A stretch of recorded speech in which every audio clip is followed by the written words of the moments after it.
செங்கல்பட்டு மாவட்டம் திருப்போரூர் அருகே செம்பாக்கம் கிராமத்தில் மகா சிவராத்திரியை முன்னிட்டு பொன்னம்பல சுவாமிகள் மடத்தில் 2500 கிலோ காய்கறிகளை கொண்டு சிவபெருமானுக்கு சிறப்பு அலங்காரம் செய்யப்பட்டது. சுமார் 20க்கும் மேற்பட்ட வகை காய்கறிகளால் மூலவர், நந்தி பகவான் மற்றும் ஆலயம் முழுவதும் அலங்கரிக்கப்பட்டு சிறப்பு அபிஷேக ஆராதனைகள் நடைபெற்றன. சிவபெருமானை தரிசிக்கவும் காய்கறி அலங்காரத்தை காணவும் திரளான பக்தர்கள் குவிந்தனர்.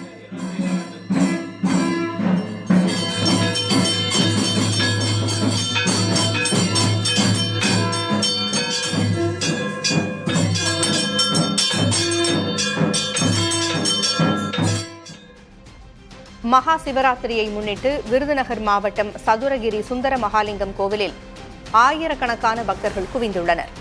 விடிய விடிய நடைபெறவுள்ள 4 கால பூஜைகளில் பங்கேற்க அதிகாலை 6 மணி முதலே வனத்துறை அனுமதி பெற்று பக்தர்கள் மலையேறத் தொடங்கினர். தாணிப்பாறை அடிவாரத்தில் குவிந்த பக்தர்களுக்கு தேவையான அடிப்படை வசதிகளை கோயில் நிர்வாகம் செய்துள்ளது.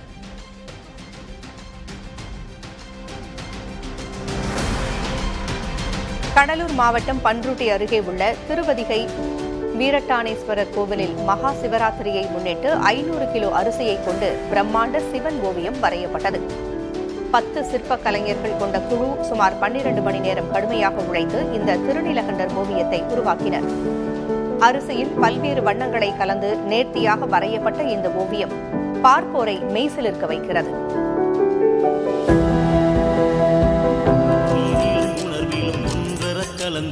ஓதும் சிவாயமே நம சிவாய, ஓம் ஓம் நம சிவாய, நம சிவாய, ஓம் ஓம் நம சிவாய. தேனி மாவட்டம் ஆண்டிப்பட்டி சந்தைப்பேட்டை மார்க்கெட்டில் மகா சிவராத்திரி மற்றும் வரத்து குறைவு காரணமாக வாழை இலை விலை அதிகரித்துள்ளது.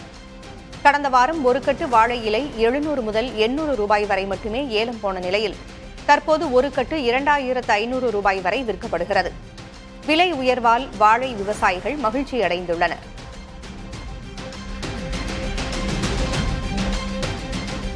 நாகை மாவட்டம் வேதாரண்யத்திற்கு அருகே கோடியக்கரை பறவைகள் சரணாலயத்தில் நிலப்பறவைகள் கணக்கெடுப்பு பணி தொடங்கியது. வனத்துறையினர், தஞ்சை தமிழ் பல்கலைக்கழக மாணவர்கள் மற்றும் தன்னார்வலர்கள் என மொத்தம் 60 பேர் 10 வழித்தடங்களாக பிரிந்து மீன்கொத்தி பறவை, குயில், மயில் மற்றும் இந்திய ராபின் உள்ளிட்ட 200க்கும் மேற்பட்ட பறவைகள் வகை குறித்த விரிவான ஆய்வில் ஈடுபட்டனர். இந்த கணக்கெடுப்பின் முழுமையான முடிவுகள் பணி நிறைவடைந்த பின் அறிவிக்கப்படும் என்று வனத்துறை தெரிவித்துள்ளது. கொடைக்கானல் பிரைன் பூங்காவில் வரும் மே மாதம் நடைபெறவுள்ள கோடைகால மலர் கண்காட்சிக்கான பணிகள் விறுவிறுப்பாக நடைபெற்று வருகின்றன. ஏற்கனவே முதற்கட்ட நடவு பணிகள் நிறைவடைந்த நிலையில் தற்போது 2ஆம் கட்டமாக 3 மாதங்களில் பூக்கக்கூடிய வீரிய வகை மலர் செடிகள் நடவு செய்யப்பட உள்ளன. இந்த வாரம் நடவு செய்யப்படும் இச்செடிகள் அனைத்தும் ஏப்ரல் 2ஆம் வாரத்திலிருந்து லட்சக்கணக்கில் பூத்துக் குலுங்கும் என பூங்கா நிர்வாகம் தெரிவித்துள்ளது. மகா சிவராத்திரியையொட்டி ஆயிரக்கணக்கானோர் ராமேஸ்வரத்தில் குவிந்தனர். அதிகாலை முதலே அக்னி தீர்த்த கடலில் புனித நீராடிய பக்தர்கள் முன்னோர்களுக்கு தர்ப்பணம் கொடுத்து வழிபாடு நடத்தினர். அகோரிகளும் வடமாநில பக்தர்களும் கடற்கரை மணலில் சிவலிங்கம் பிடித்து வழிபட்டனர். நீண்ட வரிசையில் காத்திருந்து கோயிலுக்குள் உள்ள 21 புண்ணிய தீர்த்தங்களில் நீராட நீண்ட வரிசையில் பக்தர்கள் காத்திருக்கின்றனர். நாளை தேரோட்டம் நடைபெறவுள்ளது. நாளை மறுநாள் அமாவாசை திதியாக உள்ள நிலையில் பக்தர்கள் கூட்டம் அதிகரித்து காணப்படும் என்பதால் அசம்பாவிதங்களை தவிர்க்க கடற்கரை மற்றும் கோயில் வளாகத்தில் பலத்த பாதுகாப்பு போடப்பட்டிருக்கிறது.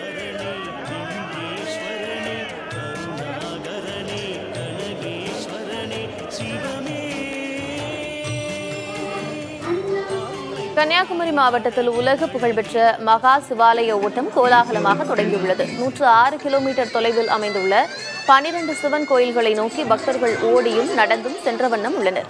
நேற்று மாலை முஞ்சிரை திருமலை மகாதேவர் ஆலயத்தில் தொடங்கிய இந்த ஓட்டத்தில் தமிழகம் மற்றும் கேரள மாநிலங்களைச் சேர்ந்த ஆயிரக்கணக்கான பக்தர்கள் பங்கேற்றுள்ளனர். நாளை அதிகாலை 12வது சிவாலயமான நட்டாலத்தில் இந்த ஓட்டம் நிறைவடைகிறது.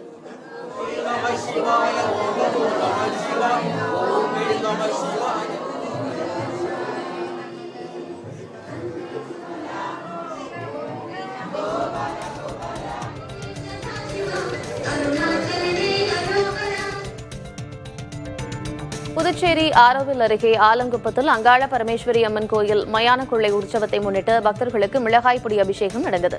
இதற்காக தேர்வு செய்யப்பட்ட 3 பக்தர்களுக்கு தயிர், மஞ்சள், பால் உள்ளிட்டவற்றால் சிறப்பு அபிஷேகமும் தொடர்ந்து மிளகாய் பொடி அபிஷேகமும் நடந்தது.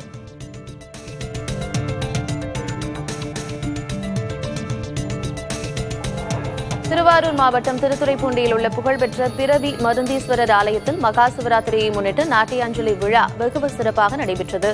நடராஜர் சன்னதி முன்பாக அமைக்கப்பட்ட பிரம்மாண்ட மேடையில் இந்த கலை அர்ப்பணிப்பு நிகழ்ந்தது. இதில் சென்னை, பெங்களூரு, மும்பை உள்ளிட்ட இந்தியாவின் பல்வேறு நகரங்களிலிருந்தும் சிங்கப்பூர் உள்ளிட்ட வெளிநாடுகளிலிருந்தும் 100க்கும் மேற்பட்ட பரதநாட்டிய கலைஞர்கள் பங்கேற்று தங்கள் திறமையை வெளிப்படுத்தினர்.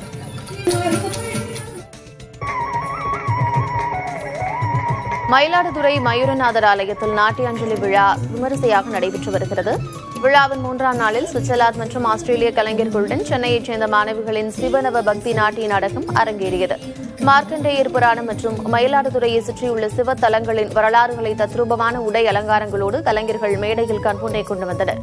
மெய் சிலிர்க்க வைத்த இந்த நாட்டிய நிகழ்வுகளை ஏராளமான பக்தர்கள் கண்டு ரசித்தனர். அரியலூர் மாவட்டம் ஜெயங்கொண்டம் அருகே அமைந்துள்ள புகழ்பெற்ற கங்கை கொண்ட சோழபுரத்தில் சிவராத்திரியை முன்னிட்டு நாட்டியாஞ்சலி சிறப்பாக நடைபெற்றது. கங்கை கொண்ட சோழபுரம் மேம்பாட்டு குழுமம் சார்பில் நடைபெறும் இந்த விழாவில் சுவிட்சர்லாந்து, ஆஸ்திரேலியா போன்ற வெளிநாடுகளில் வாழும் தமிழ் மாணவர்கள் மட்டுமின்றி மேற்கு வங்கம், கர்நாடகா உள்ளிட்ட பல்வேறு மாநிலங்களைச் சேர்ந்த 20க்கும் மேற்பட்ட பரதநாட்டிய குழுக்கள் பங்கேற்று தங்களின் கலை திறமையை வெளிப்படுத்தினர். சென்னை மற்றும் புறநகரின் பல்வேறு பகுதிகளில் கடும் பனிமூட்டம் நிலவியது. குறிப்பாக கிண்டி, சைதாப்பேட்டை, ஆலந்தூர் மற்றும் ஜிஎஸ்டி சாலையில் எதிரே வரும் வாகனங்கள் தெரியாத அளவுக்கு பனிமூட்டம் நிலவியதால் வாகன ஓட்டிகள் மெதுவாக சென்றனர். காற்று நிலவும் அதிகப்படியான ஈரப்பதம் மற்றும் குறைந்தபட்ச இரவு நேர வெப்பநிலை ஆகியவையே இந்த மூடுபனிக்கு காரணம் என்று வானிலை ஆய்வு மையம் தெரிவித்துள்ளது. திருவள்ளூர் மாவட்டம் பொன்னேரியில் கடும் பனிமூட்டம் நிலவியது. பொன்னேரி பழவேற்காடு சாலை முழுவதும் பனி சூழ்ந்து காணப்பட்டது. காலை 8 மணியை கடந்தும் பனி விலகாததால் பார்வைத்திறன் குறைந்து வாகன ஓட்டிகள் பெரும் சிரமத்திற்குள்ளாகினர். ராமநாதபுரம் பிரம்மபுரீஸ்வரர் கோயிலில் மாசி மாத சனி பிரதோஷ விழா சிறப்பாக நடைபெற்றது. பிரதோஷத்தையொட்டி நந்தி பகவானுக்கு பால், தயிர், சந்தனம் உள்ளிட்டவை கொண்டு அபிஷேகம் நடைபெற்றது. தொடர்ந்து நந்தி பகவானுக்கு சிறப்பு பூஜை மற்றும் தீபாராதனை நடைபெற்றது. இதில் திரளான பக்தர்கள் பங்கேற்று வழிபாடு செய்தனர்.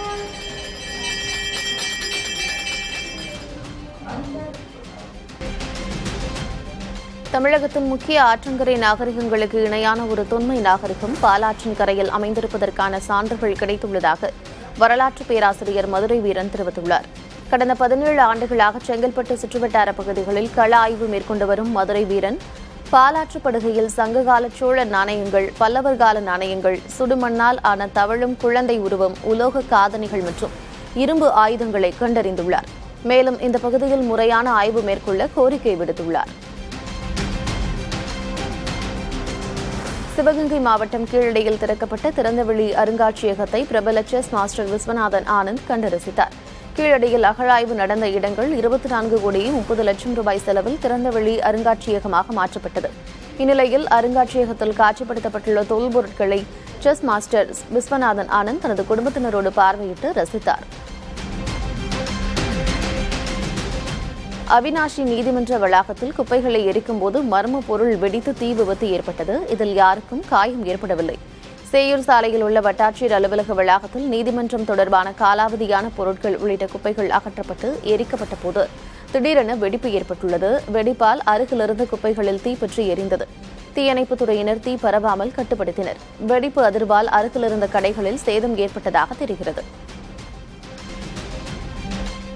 சிவகாசி பட்டாசு தொழில் சந்திக்கும் சவால்கள் குறித்து இந்தியன் ஃபயர் ஒர்க்கர்ஸ் அசோசியேஷன் தலைவர் தமிழ்ச்செல்வன் டெல்லியில் மத்திய தொழில்துறை செயலரை சந்தித்து மனு அளித்துள்ளார். உச்சநீதிமன்றம் பரிந்துரைத்த பசுமை பட்டாசு என்பது பெயரளவிலேயே உள்ளது என்றும் அதன் வேதிப்பொருட்கள் நடைமுறைக்கு சாத்தியமில்லை என்றும் குற்றச்சாட்டை முன்வைத்துள்ளார். மேலும் பட்டாசு தொழிலை MSME பிரிவில் சேர்த்து மானியங்கள் வழங்கவும் 18 விழுக்காடு GST வரியை 5 விழுக்காடாக குறைக்கவும் அவர் வலியுறுத்தினார். மூடப்பட்டுள்ள 150 ஆலைகளை உடனடியாக திறக்க நடவடிக்கை எடுக்க வேண்டும் என்றும் அவர் கோரிக்கை விடுத்தார். சென்னை மத்திய கைலாஷில் கட்டப்பட்டுள்ள மேம்பாலத்தை முதல்வர் ஸ்டாலின் திறந்து வைத்தார். சுமார் 60 கோடி ரூபாய் மதிப்பீட்டில் எல் வடிவில் கட்டப்பட்டுள்ள இந்த மேம்பாலம் ராஜீவ்காந்தி, சர்தார் பட்டேல் சாலைகளை இணைக்கும் வகையில் உருவாக்கப்பட்டுள்ளது. 652 மீட்டர் நீளம் கொண்ட இந்த எல் வடிவ மேம்பாலம் இரு வழித்தட அகலத்தோடு ஒரு வழி போக்குவரத்திற்காக வடிவமைக்கப்பட்டுள்ளது. மேம்பால திறப்பு விழாவில் முதல்வர் ஸ்டாலினுடன் அமைச்சர்கள் ஏவ வேலு, மா சுப்பிரமணியன் உள்ளிட்டோர் பங்கேற்றனர்.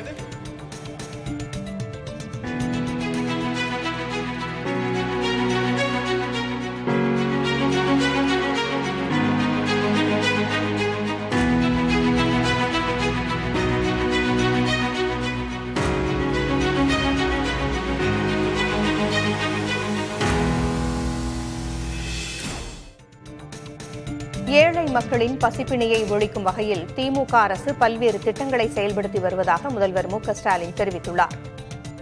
இந்து சமய அறநிலையத்துறை சார்பில் அனைத்துலக வள்ளலார் மாநாடு சென்னை கீழ்ப்பாக்கத்தில் அமைந்துள்ள காஞ்சிபுரம் ஏகாம்பரநாதர் பள்ளி வளாகத்தில் நடைபெற்றது. தொடக்க விழாவில் கலந்து கொண்ட முதல்வர் ஸ்டாலின் மூலிகை கண்காட்சி, சித்த மருத்துவ முகாம் ஆகியவற்றையும் தொடக்கி வைத்தார். பின் திருவொற்றியூர் நெடுஞ்சாலையை வள்ளலார் நெடுஞ்சாலை என்று மாற்றி பெயர் பலகையை காணொலி காட்சி வாயிலாக முதல்வர் திறந்து வைத்தார். பின்னர் உரையாற்றிய அவர் 8423 கோடி ரூபாய் மதிப்பிலான கோயில் நிலங்கள் இதுவரை மீட்கப்பட்டிருப்பதாக தெரிவித்தார். வள்ளலார் பிறந்த நாளை ஒட்டி ஆண்டுதோறும் 3 நாட்கள் விழா நடத்தப்படும் என்றும் முதல்வர் ஸ்டாலின் அறிவித்தார். வாடிய பயிரை கண்டபோதெல்லாம் வாடினேன் என்று சொல்லி உலகைக்கு தனிப்பெரும் கருணை என்ற அன்பு வழியை போதித்தவர் வள்ளலார் அவர்கள். அவரது வழியில்தான் நமது திராவிட மாடல் அரசும் எளிய ஏழை மக்களுக்காக செயல்படுகிறோம். ஏழை மக்களின் பசியை பிணி என்று சொன்னார் வள்ளலார். அந்த பிணியை ஒழிக்கும் மருந்துதான் நமது திராவிட மாடலுடைய திட்டங்கள். அதனால்தான் பள்ளிகளில் காலை உணவு திட்டம் முதல் முதியோர்களுக்கான தாயுமான திட்டம் வரை அனைத்து வயதினரையும் கருணையோடு அரவணைக்கிற பல்வேறு திட்டங்களை செயல்படுத்திக்கிட்டு இருக்கிறோம். வள்ளலார் தமிழ் சமூகத்தில் உதித்த புரட்சியாளர், பண்பாளர். அவரை போற்ற வேண்டியது தமிழ்நாட்டுடைய கடமை. மதுரை திருப்பரங்குன்றத்தில் நடைபெற்ற காங்கிரஸ் செயற்குழு கூட்டத்தில் ஆட்சியில் பங்கு கோரி தீர்மானம் நிறைவேற்றப்பட்டது. மதுரை தெற்கு மாவட்ட காங்கிரஸ் நிர்வாகிகளுடனான இந்த ஆலோசனைக் கூட்டம் காங்கிரஸ் எம்பி மாணிக்கம் தாகூர் தலைமையில் நடைபெற்றது. இதில் தேர்தலுக்கான ஆயத்த பணிகள் குறித்து நிர்வாகிகள் ஆலோசனை மேற்கொண்டனர். தொடர்ந்து தமிழ்நாட்டில் ஆட்சி அதிகாரத்தில் பங்கு கோரி செயற்குழு கூட்டத்தில் தீர்மானம் நிறைவேற்றப்பட்டது. அதோடு அதிக எண்ணிக்கையில் தொகுதிகள், உள்ளாட்சியில் 30 விழுக்காடு பங்கு உள்ளிட்ட தீர்மானங்கள் நிறைவேற்றப்பட்டன. மேலும் இதில் பங்கேற்ற நிர்வாகிகள் பலரும் விஜயின் தமிழக வெற்றிக் கழகத்துடன் கூட்டணி அமைத்து காங்கிரஸ் தேர்தலை எதிர்கொள்ள வேண்டும் என்ற கோரிக்கையை முன்வைத்ததாக தகவல்கள் வெளியாகியுள்ளன. எதிர்க்கட்சித் தலைவர் கே பழனிசாமியின் அடுத்த கட்ட சுற்றுப்பயணம் குறித்த அறிவிப்பை அதிமுக தலைமை வெளியிட்டுள்ளது. வரும் 21ஆம் தேதி சனிக்கிழமை திருவள்ளூர் மாவட்டம் ஆவடி மற்றும் அம்பத்தூரில் அவர் பரப்புரை மேற்கொள்கிறார். 22ஆம் தேதி ஞாயிற்றுக்கிழமை மாதவரம், பொன்னேரி ஆகிய இடங்களிலும், 25ஆம் தேதி புதன்கிழமை மதுரவாயல், பூந்தமல்லியிலும், வியாழக்கிழமை தாம்பரம், பல்லாவரம் பகுதியிலும் பரப்புரை மேற்கொள்ள உள்ளார்.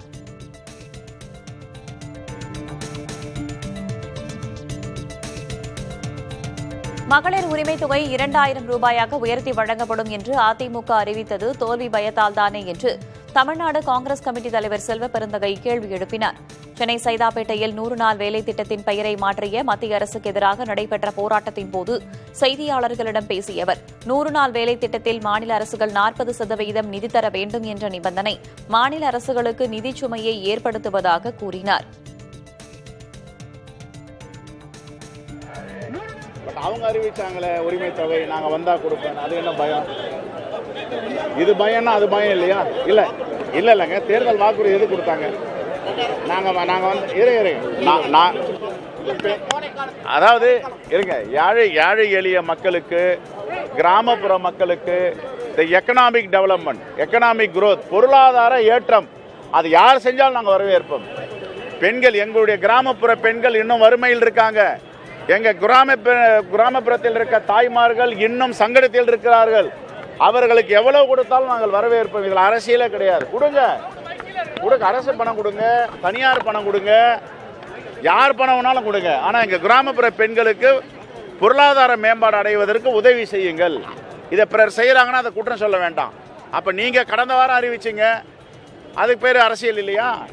அதுக்கு பேர் தோல்வி பயம் இல்லையா?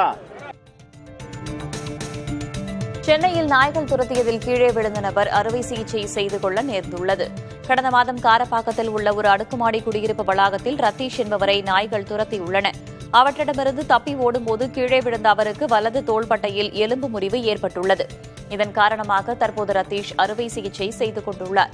அறுவை சிகிச்சைக்கு சுமார் 3,25,000 ரூபாய் செலவிட்டிருப்பதாக கூறும் அவர் தெருநாய்கள் விவகாரத்தை சட்ட ரீதியாக அணுக உள்ளதாக தெரிவித்துள்ளார்.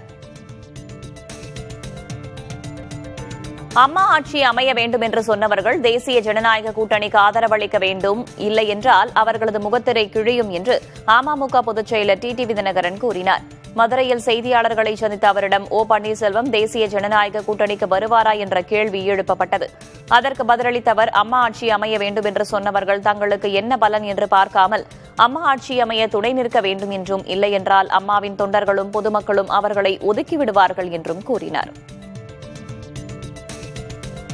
அம்மாவுடைய ஆட்சி அமைய வேண்டும், அம்மாவுடைய தொண்டர்கள் எல்லாம் ஒன்றிணைய வேண்டும் என்று சொன்னவர்கள் யாராக இருந்தாலும் இந்த முறை அம்மாவின் ஆட்சி அமைவதற்கு தேசிய ஜனநாயக கூட்டணிக்கு அனைத்து இந்திய அண்ணா திராவிட முன்னேற்ற கழக தலைமையிலே தமிழ்நாட்டில் அமைந்திருக்கிற எங்களது தேசிய ஜனநாயக கூட்டணிக்கு ஆதரவளிப்பார்கள். அப்படி இல்லை என்றால் அவர்களுடைய முகத்திரை கிழிந்துவிடும். யாராக இருந்தாலும் பிரிந்து கிடந்த அம்மாவின் தொண்டர்கள் இன்றைக்கு ஓரணியில் திரண்டிருக்கிறோம். இன்னும் ஒரு சில பேர் வெளியில் இருப்பவர்கள் தங்களுக்கு என்ன பலன் என்பதை பார்க்காமல் அம்மாவின் ஆட்சி அமைய வேண்டும் என்று அவர்கள் கடந்த 7-8 ஆண்டுகளாக சொல்லி வருவது உண்மை என்றால் அதற்கு அவர்கள் உறுதுணையாக இருக்க வேண்டும். இல்லை என்றால் தமிழ்நாட்டு மக்கள் அவர்களை புறந்தள்ளி விடுவார்கள். அம்மாவின் தொண்டர்கள் அவர்களை அடையாளம் கண்டு ஒதுக்கி விடுவார்கள். அதிமுக முன்னாள் அமைச்சர் நிலோஃபர் அஜீம் அக்கட்சியிலிருந்து விலகி முதல்வரும் திமுக தலைவருமான மு.க. ஸ்டாலின் முன்னிலையில் திமுகவில் இணைந்தார். முன்னதாக அதிமுக பொதுச் செயலர் எடப்பாடி கே பழனிசாமிக்கு அவர் எழுதியுள்ள கடிதத்தில் தனது சொந்த சூழ்நிலை காரணமாக அதிமுகவில் பணியாற்ற இயலவில்லை என்றும், இதனால் அடிப்படை உறுப்பினர் பொறுப்பிலிருந்து விலகுவதாகவும் குறிப்பிட்டுள்ளார். 2016 முதல் 2021 ஆண்டு வரை அதிமுக ஆட்சி காலத்தில் தொழிலாளர் நலத்துறை அமைச்சராக நிலோஃபர் அஜீம் பணியாற்றியது குறிப்பிடத்தக்கது.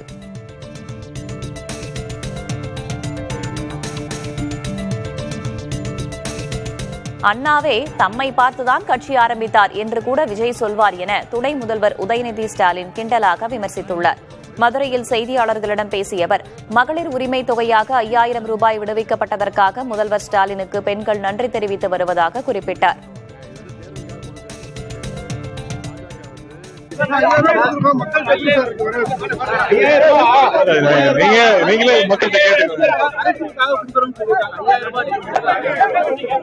இல்ல அது நான் சொல்றதை விட பொதுமக்கள் நீங்களே கேட்டீங்கன்னா நல்ல சிறப்பா இருக்கும், மகிழ்ச்சியா இருக்காங்க. எங்க கூட்டம் போட்டாலும் உயிர்ப்பு நடக்குது, உரிய பாதுகாப்பு ஏற்பாடுகள் இதெல்லாம் நீங்க வந்து யார்ட்டு சரியா நீங்க யார்ட்ட கேட்கணும், நான் என்கிட்ட கேட்கணும். நீங்க இல்ல சார் யார் இதுக்கு பொறுப்பெடுத்து யாருக்கு பதில் திமுக வரப்போதான் ஆரம்பிச்சாரு. சேலம் மாவட்டத்தில் டாஸ்மாக் மது விற்பனையில் கிடைக்கும் பணத்தை கொண்டு மாவட்டத்தின் நீர் மேலாண்மை திட்டங்களை நிறைவேற்ற வேண்டும் என பசுமை தாயகம் தலைவர் சௌமியா அன்புமணி வலியுறுத்தியுள்ளார். சேலம் மாவட்டம் ஓமலூரில் பாமகவின் தமிழக மகளிர் உரிமை மீட்பு பயண நிகழ்ச்சியில் பங்கேற்று பேசிய அவர், சரபங்கா ஆற்றின் குறுக்கே தடுப்பணைகள் கட்டி அதில் சேமிக்கப்படும் நீரை விவசாயத்திற்கு பயன்படுத்தலாம் என கூறினார். மேட்டூர் அணை உபரிநீர் திட்டத்தின் மூலம் மாவட்டம் முழுவதும் உள்ள நீர்நிலைகளை நிரப்ப வேண்டும் என்றும் கோரிக்கை விடுத்தார். நிதி இல்லை என்று கூறி திட்டங்களை செயல்படுத்த அரசு மறுப்பதாக சுட்டிக்காட்டினார். சேலம் மாவட்டத்தில் டாஸ்மாக் விற்பனையில் கிடைக்கும் 2,700 கோடி ரூபாயில் இந்த திட்டங்களை நிறைவேற்ற வேண்டும் என்று அவர் கேட்டுக் கொண்டார்.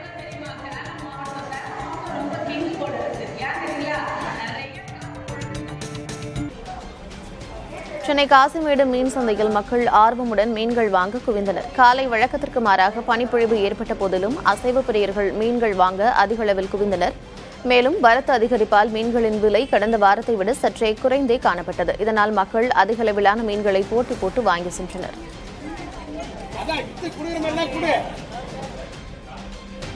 நடுக்கடலில் படகிலிருந்து தவறி விழுந்து ராமேஸ்வரம் மீனவர் ஒருவர் உயிரிழந்தார். ராமேஸ்வரத்திலிருந்து மீன்பிடிக்கச் சென்ற மீனவர் ஐன்ஸ்டீன் என்பவர் நடுக்கடலில் படகிலிருந்து கடலில் விழுந்து மாயமானார். சக மீனவர்கள் நீண்ட நேரம் தேடி அவரது உடலை மீட்டனர். கரைக்கு கொண்டுவரப்பட்ட ஜஸ்டினின் உடலை பார்த்து உறவினர்கள் கதறி அழுதது அங்கு பெரும் சோகத்தை ஏற்படுத்தியது. மெரைன் காவல்துறையினர் இது குறித்து விசாரணை நடத்தி வருகிறார்கள்.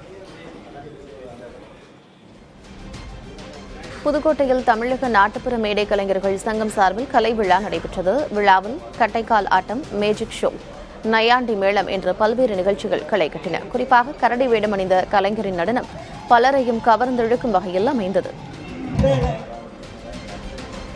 தோல், தலைமுடி தொடர்பான அழகு சிகிச்சைகளை அங்கீகாரம் இல்லாத மருத்துவர்கள் மற்றும் நிறுவனங்கள் அளித்தால் சட்டப்படி கடும் நடவடிக்கை எடுக்கப்படும் என்று தமிழ்நாடு மருத்துவ கவுன்சில் எச்சரித்துள்ளது. தோல் மற்றும் தலைமுடி தொடர்பான அழகு சிகிச்சைகள், லேசர் சிகிச்சைகள், முடி மாற்று அறுவை சிகிச்சைகளை தமிழ்நாடு மருத்துவ கவுன்சிலில் பதிவு செய்த மருத்துவர்கள் மட்டுமே செய்ய வேண்டும். இத்தகைய சிகிச்சைகள் அனைத்தும் தமிழ்நாடு கிளினிக்கல் எஸ்டாப்ளிஷ்மெண்ட்ஸ் ஆக்ட் உரிமம் பெற்ற மருத்துவமனைகள் அல்லது கிளினிக்குகளில் மட்டுமே நடைபெற வேண்டும். சிகிச்சைக்கு முன்னதாக நோயாளியிடம் முறையான விளக்கம் அளித்து தகவல் அறிந்த சம்மதம் பெறப்பட வேண்டும். முறையான மருத்துவ ஆவணங்களும் பராமரிக்கப்பட வேண்டும் எனவும் மருத்துவ கவுன்சில் தெரிவித்துள்ளது. பொதுமக்கள் தங்கள் பாதுகாப்பு கருதி சிகிச்சைக்கு முன்னதாக மருத்துவரின் தகுதியை சரிபார்த்துக் கொள்ளவும் மருத்துவ கவுன்சில் அறிவுறுத்தியுள்ளது.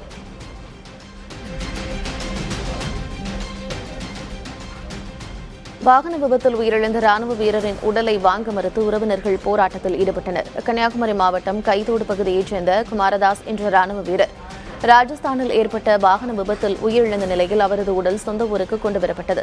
இந்நிலையில் வீரரின் உடலுக்கு மரியாதை செலுத்த ராணுவ வீரர்கள் வரவில்லை என்று குற்றம் சாட்டி உறவினர்கள் போராட்டத்தில் ஈடுபட்டனர். ராணுவ அதிகாரிகளின் பேச்சுவார்த்தையை தொடர்ந்து உடலை உறவினர்கள் பெற்று சென்றனர். தெருக்களுக்கு குறிப்பிட்ட பெயரைத்தான் சூட்ட வேண்டும் என்று உத்தரவிட முடியாது என்று சென்னை உயர்நீதிமன்றம் மறுத்துவிட்டது. திருவள்ளூர் மாவட்டம் திருத்தணியில் தெரு ஒன்றின் பெயரில் உள்ள சாதியை நீக்கிவிட்டு வேறு பெயர் வைக்க உத்தரவிடக் கோரி தாக்கல் செய்யப்பட்ட மனுவை தனி நீதிபதி தள்ளுபடி செய்த நிலையில் மேல்முறையீட்டு மனு மீது தலைமை நீதிபதி அமர்வு விசாரணை மேற்கொண்டது. தெருவுக்கு குறிப்பிட்ட பெயரை சூட்ட வேண்டும் என்ற ஆலோசனையை அரசின் சட்டப்பூர்வ கடமையாக கருத முடியாது என்பதால் தனி நீதிபதி பிறப்பித்த உத்தரவில் தலையிட முடியாது என்று கூறி வழக்கை நீதிபதிகள் தள்ளுபடி செய்தனர். திருவண்ணாமலை மாவட்டம் அண்ணாமலையார் திருக்கோயிலில் நடிகர் யோகி பாபு சாமி தரிசனம் செய்தார். இயக்குநராக உள்ள நடிகர் யோகி பாபு தனது ஸ்கிரிப்டை அண்ணாமலையார் பாதத்தில் வைத்து சிறப்பு பூஜை செய்தார். தொடர்ந்து தீபமலை தரிசனம் செய்த அவருக்கு திருக்கோயில் சார்பில் அவருக்கு மாலை அணிவித்து மரியாதை செய்யப்பட்டது. அப்போது கோயிலுக்கு வந்திருந்த பக்தர்கள் நடிகர் யோகி பாபுவோடு செல்ஃபி எடுத்துக் கொண்டனர்.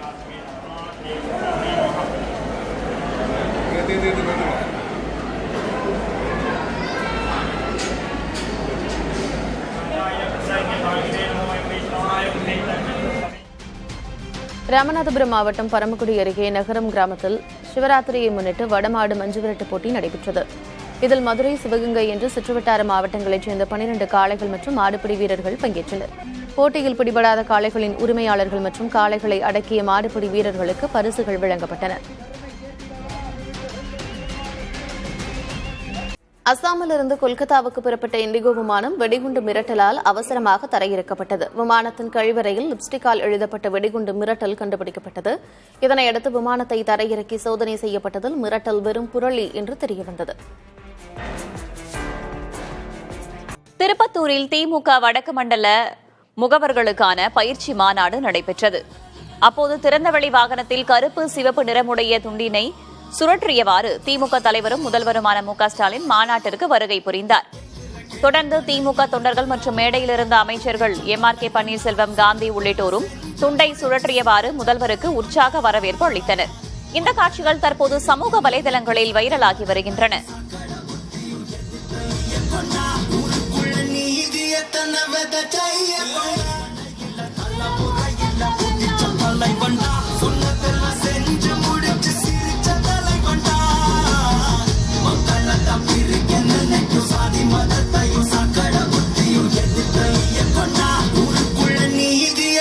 மதத்தை